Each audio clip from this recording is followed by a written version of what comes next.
Je venais d'être nommée comme chef du service des droits des femmes et c'est vrai que la question de la place des femmes dans la publicité et plus largement dans les médias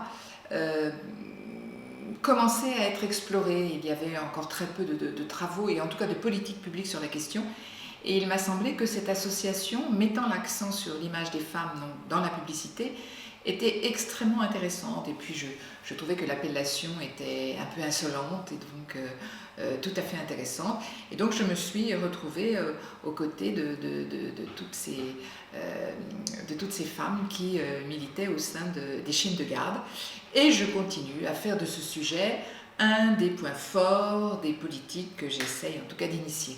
Le problème, c'est évidemment une culture globale qui est hostile à une classe respectueuse des femmes. Toutes ces publicités stéréotypées sont en fait la manifestation d'un système institutionnel, général et de sexisme individuel.